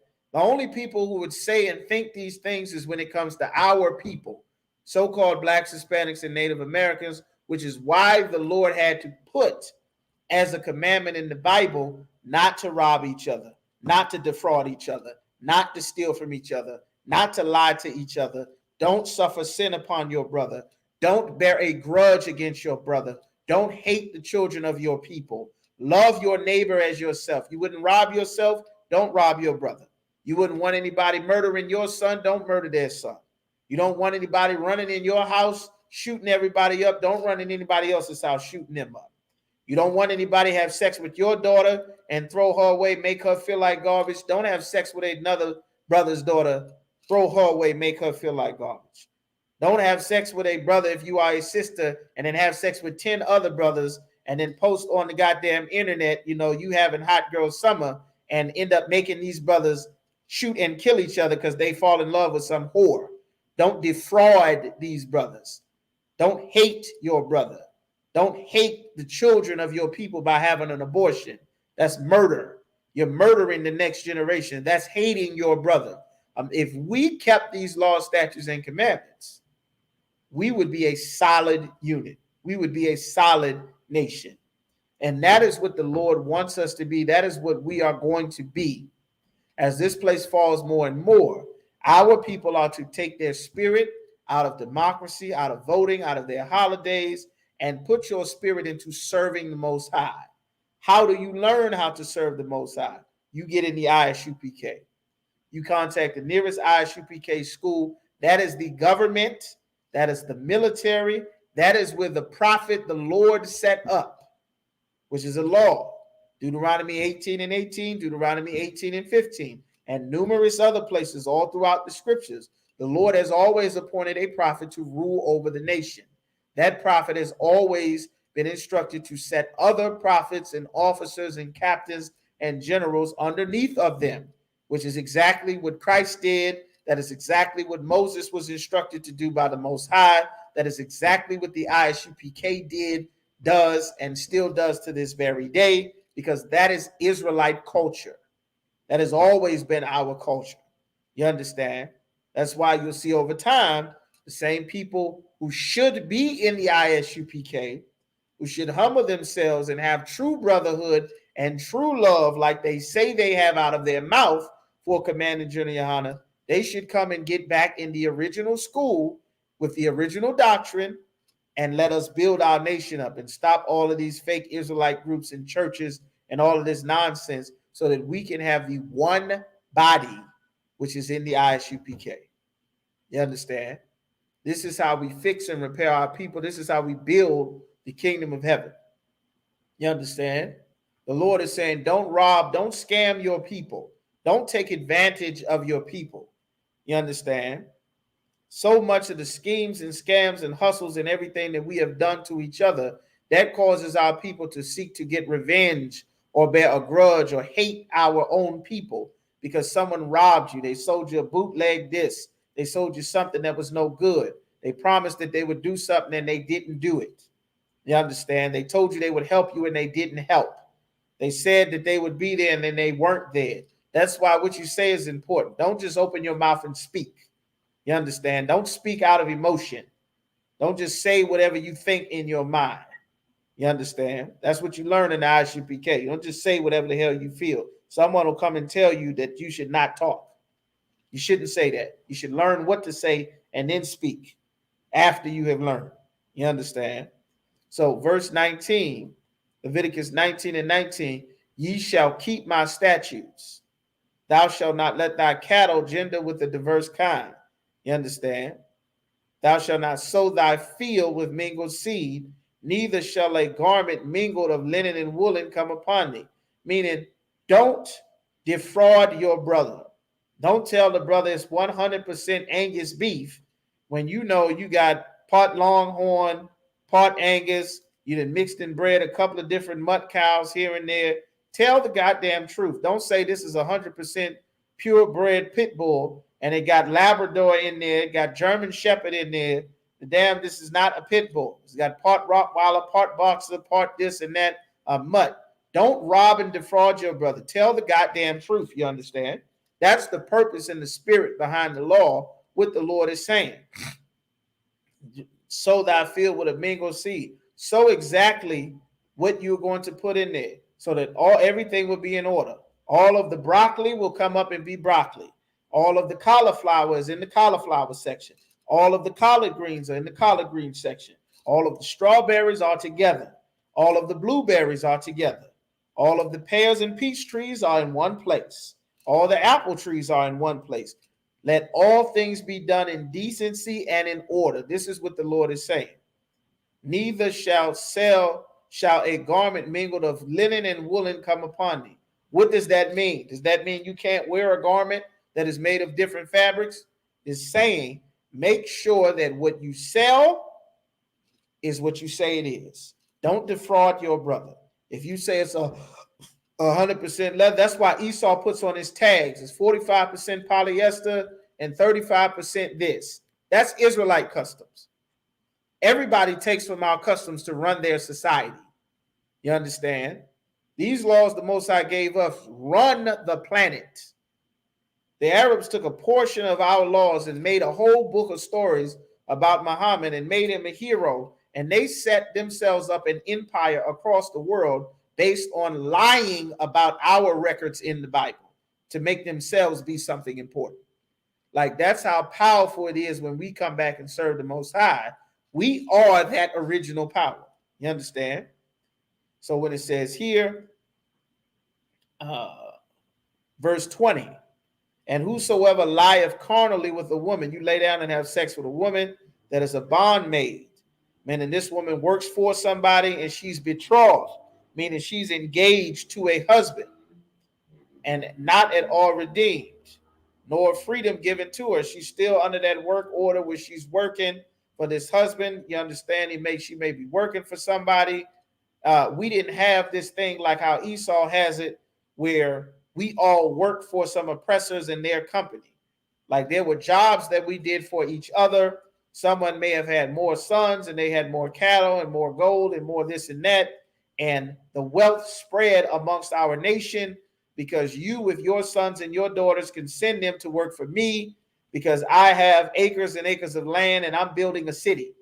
So your daughters would go and sew and cook for the workers that's doing here and help to decorate things. And your sons would come and they would do bricklaying and mason work. And you might have some sister that I send you a dowry and be engaged to marry, one of these sisters who come and work for me. But then somebody else go and lie down with her, even though she's betrothed or engaged to whoever she's working with. That's why it says not redeemed, nor her freedom given. The contract is over, or the brother decided he don't want to marry her anymore. She shall be scourged. You understand? They shall not be put to death because she was not free. You understand? It says she would be whipped. They're not going to be put to death because she was not free, because this brother did not, because whoever she was engaged to did not actually go now and marry her. If he had sex with her, that's his wife. That meant now this was his wife. She had not been redeemed. It was not formalized, but you went now and had sex with her. She would be scourged. Scourged means to be whipped for that, but they would not be put to death because she was still under that contract. She wasn't free. Salaki. So that's what they're saying there. These civil laws, these laws that are put in place to stop the rampant and widespread whoredom that we have, with everybody running through everybody's daughter and passing them around, and before you know it, there's kids everywhere. There's no fathers. There's abortion clinics. The kids is robbing and shooting and stealing cars and murdering and jacking and robbing people. Nobody watching anybody. Women is on the loose. The kids is on the loose. It's hot girl summer, city girl butterfly everywhere. Next thing you know, the land has fallen to whoredom. You understand? Our people, we have the reputation as being the people where the hoes are in our community. The performers, the whores is where we are. You understand? That's where it is in our community. That reputation we got from disobeying the Most High. And that we are wiping that reputation out by teaching sisters to be modest, to be wives and mothers again, to not be these, you understand, be whores and everything that we have been taught to be from following our oppressors' customs. You understand? Since the days of Marilyn Monroe, Sex in the City, Playboy, you understand, all the way back to the days of being on the plantations where our oppressors selling us and running prostitution, you understand, running prostitution rings and brothels with our people. You understand? Like the Lord is reestablishing, you understand, our heritage, our nation. And that's what we're doing and building in the ISUPK. We started out of 1 West 125th Street in Harlem, New York. We are all under commanding General Yohana. According to the Bible, so-called blacks, Negroes, West Indians, Haitians, so-called Hispanics of Indian and Negro descent, so-called First Nations, the natives of North, South, Central America, and the Caribbean, we are the lost 12 tribes of the nation of Israel. God's chosen people, the people who Christ died for. This is the Bible is our heritage and our records. You understand? If you are Black, Hispanic, or Native American, every single one of our people should be in our school and our classes so that we can rebuild our nation, fix the reputation for our people, and get prepared as the Lord destroys this empire, brings America into third world war and thermonuclear war, which they're skirting around with China and Russia and Korea and the Middle East every single day. You don't realize how close World War III is right on the horizon, on top of all the civil wars and every other type of war that's coming that Christ prophesied in that Matthew, the 24th chapter. All right. Rule for new brother and sister. Excuse me. When a brother and sister comes into the school, they're off limits for 6 months. They're to be saluted only. They're here to learn and shed themselves of the world. After that 6-month period, if a brother or sister has an interest in a particular person, they're to seek counsel from the heads to get permission to speak to a brother and sister. Another part of restoring our order to our nation. You understand? Don't just go and just talk and start a relationship with anybody's son, anybody's daughter. You are a brother. There's order. There's rules and things that are set up to protect any family that has anyone who loves anybody. There are rules to follow. That's why we have rules in here in the ISUPK. You understand? If any brother wants to become a trooper in the school, they'll wear all black, boots, shirt, pants, headbands, war scarves. Right now, we are in the Feast of the Dedication, Hanukkah. You understand, on the space of 7 days, as we remember how Judas Maccabees, you understand the wars we had against the Greeks, our oppressors who took over our temple, forced us to take their customs and cultures. We had wars to get them out of our land, to take back our temple and rededicate our holy things to the Most High, fortify our cities and towns to be on guard and watch against the heathen, the other nations of people who would exploit and rob and murder and enslave our people the same way that is happening to this day, which is why the Lord has us remember this every year. All right? Pay your tithes. Tithes is a commandment from the Most High. 10% of every penny of any increase the Most High gives you, you give to the Treasury Department, you give to the school. Go right on ISUPK.com. You get a stimulus check, you hit the lottery, you find $20 on the ground. 2 of that belongs to the Most High. Only 90% of any money that you earn belongs to you. 10% goes to the Most High to build up your nation, your government. You understand? That Commander General Yohana is using to feed, house, clothe, you understand, and counsel brothers and sisters all across this nation, everywhere with our 12 tribes are scattered. You understand? And with that, I'm going to give one courtesy salute to the brothers, Yahweh Hashem Yahweh Shai Barakatam, to the sisters, Yahweh Shemal Athan Bashim Yahweh Shai. Shalom.